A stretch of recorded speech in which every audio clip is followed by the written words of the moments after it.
ഉത്തർപ്രദേശിലെ മുസാഫർപൂരിൽ മുസ്ലിം ബാലനെ സഹപാഠികളെ കൊണ്ട് അധ്യാപിക തല്ലിച്ച സംഭവത്തിൽ നിയമ നടപടി ഇഴയുന്നതിൽ പ്രതിഷേധം. കഴിഞ്ഞ ഓഗസ്റ്റിലുണ്ടായ ആക്രമണത്തിൽ പ്രതിയായ അധ്യാപിക തൃപ്ത ത്യാഗിക്കെതിരെ ശക്തമായ നടപടി ഉണ്ടായിട്ടില്ല.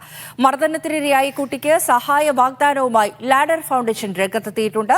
കുട്ടിക്ക് സർക്കാർ സഹായം ലഭിക്കുന്നില്ല എന്ന വാർത്ത മീഡിയ വണ്ണാണ് പുറത്തു കൊണ്ടുവന്നത്.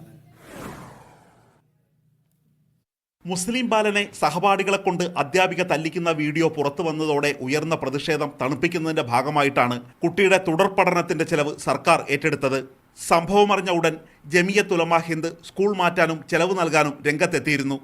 ഇതിനു പിന്നാലെയാണ് ചെലവ് സർക്കാർ ഏറ്റെടുക്കുന്നതായി SDM വസതിയിലെത്തി കുടുംബത്തെ അറിയിച്ചത്. പുതിയ ക്ലാസ്സിലേക്ക് കടന്നതോടെ സർക്കാർ സഹായം നിർത്തിയെന്ന് കുട്ടിയുടെ പിതാവ് മീഡിയ വണ്ണിനോട് ഇന്നലെ പറഞ്ഞിരുന്നു. പുതിയ സ്കൂൾ യൂണിഫോമോ പാഠപുസ്തകമോ ഇതുവരെ ലഭിച്ചിട്ടില്ല. ഈ വിവരം പുറത്തു വന്നതോടെ കുടുംബത്തിനുള്ള സഹായവുമായി ലാഡർ ഫൗണ്ടേഷനാണ് രംഗത്തെത്തിയത്. മുസ്ലിം ലീഗിന്റെ നിയന്ത്രണത്തിലുള്ള സന്നദ്ധ സംഘടനയാണ് ലാഡർ ഫൗണ്ടേഷൻ.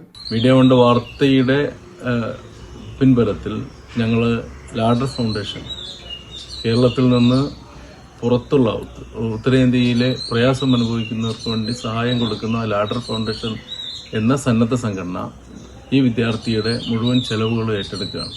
മതത്തിന്റെ അടിസ്ഥാനത്തിൽ കുട്ടികളെ വിഭജിക്കുന്നതും മർദ്ദിക്കുന്നതും ഉൾപ്പെടെയുള്ള ദൃശ്യത്തിന്റെ അടിസ്ഥാനത്തിൽ മഹാത്മാഗാന്ധിയുടെ ചെറുമകന്റെ മകൻ തുഷാർ ഗാന്ധി സുപ്രീം കോടതിയിൽ ഹർജി നൽകിയിരുന്നു.